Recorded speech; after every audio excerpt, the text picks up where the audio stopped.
আসসালামু আলাইকুম ভিউয়ার্স, আশা করি আপনারা সবাই ভালো আছেন। আল্লাহ তাআলার অশেষ রহমতে আমিও ভালো আছি। এই যে দেখতে পাচ্ছেন খাবারগুলো, এটা মূলত আমার কবুতরের খাবার। তো বন্ধুরা, এখানে 50 কেজি খাবার। এই 50 কেজি খাবার হলেই আমার কবুতরের প্রায় 40 দিনের মতো যাবে। তো এই খাবারগুলো আমি মিক্সার করলাম। এখন খাবারগুলো কবুতরের ঘরে আমি নিয়ে যাব। তারপরে দেখি কবুতরগুলোর কি অবস্থা। আমি গত 2 দিন ব্যস্ততার কারণে কবুতরের ঘরে ঢুকতে পারিনি। আমি এখন আমার কবুতরের ঘরের ভিতরে ঢুকলাম। ঘরের অবস্থা একদম বাজে হয়ে গিয়েছে, 2 দিন ঢুকতে পারিনি ব্যস্ততার কারণে। যে বাঁশ, এখানে এই বাঁশের মধ্যে কবুতর বসে থাকে। এর আগে আমি আপনাদের লালমুখী একটা কবুতর দেখিয়েছিলাম। সেই লালমুখীর একটি বাচ্চা দেখা যায় ফুটেছিল। আমি আপনাদের দেখাই, আসেন। তো বন্ধুরা, এই যে দেখতে পাচ্ছেন লালমুখী এবং কালোমুখী জোড়া নিয়ে এই বাচ্চাটা দিয়েছে। লালমুখীর আমার মাদি নাই, মাদিটা মারা গিয়েছে। বাচ্চাটা যে কি কালারের হবে বোঝা যাচ্ছে না। কেমন অ্যাশ কালারের মতো হয়ে গিয়েছে কালার, দেখি কেমন হয়। একটা মজার বিষয় এটা যে এটা মূলত মক্ষীর বাচ্চা। এই যে দেখতে পাচ্ছেন, এটা মূলত হচ্ছে মক্ষীর বাচ্চা।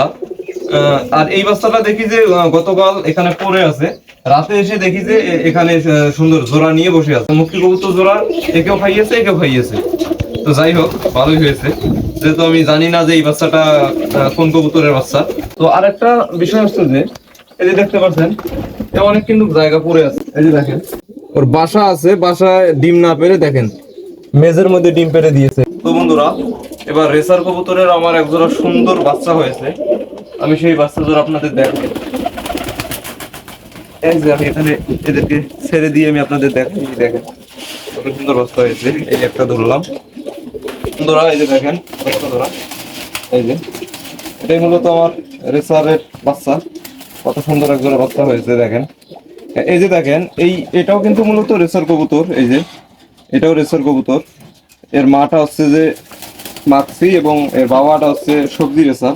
এই কারণে বাচ্চাও দেখা দুইটা দুই কালারের মতো চলে এসেছে। দেখেন এই যে এই কবুতরটা, এই কবুতরটা বাচ্চারই কথা ছিল না। এই দেখেন, এর বুকের হাড়টা দেখলেই বুঝতে পারবেন। এই দেখেন বুকের হাড়টা কেমন হয়ে গিয়েছে। এই কবুতরগুলোকে দেখা যায় যে কৃমির ওষুধ দিয়েছি 10-15 দিন আগে। কবুতরটার পেট থেকে এই পরিমাণে কৃমি বের হয়েছে যে আপনারা দেখলে অবাক হয়ে যাইতেন যে এত কৃমি এই একটা কবুতরের পেট থেকে বের হয়। আমিও অবাক হয়েছিলাম। যাই কিছু হোক না কেন, আল্লাহ তাআলার পক্ষ থেকেই হয়। তো আল্লাহ তাআলার মেহেরবানিতে কবুতরটা বেঁচে আছে এবং কবুতরটা এখন পুরোপুরি সুস্থ। বন্ধুরা, এই যে দেখতে পাচ্ছেন আমার 13 কবুতর দুইটা ডিম দিয়ে দিয়েছে। এর আগে আমি এর বাচ্চা আপনাদের দেখিয়েছিলাম, দুইটি ডিম দিয়ে দিয়েছে। আসেন দেখাই। আমার প্রায় সবগুলো কবুতরই ডিম দিয়ে দিয়েছে। সবগুলো কবুতরের নিচে ডিম আছে। তো এই একটি কবুতর, এই কবুতরটা দেখা যায় যে আমি একে হাতে খাইয়েছিলাম, হাতে খাইয়ে একে আমি বড় করেছিলাম। এই ছিল আজকের কবুতরের ঘরের অবস্থা আমার। যদি আপনাদের কাছে ভিডিওটি ভালো লেগে থাকে তাহলে অবশ্যই লাইক, কমেন্ট এবং শেয়ার করে দিবেন। আপনাদের সাথে আমার দেখা হবে আমার পরবর্তী কোনো ভিডিওতে। সেই পর্যন্ত আপনারা সবাই ভালো থাকবেন, সুস্থ থাকবেন। আল্লাহ হাফেজ।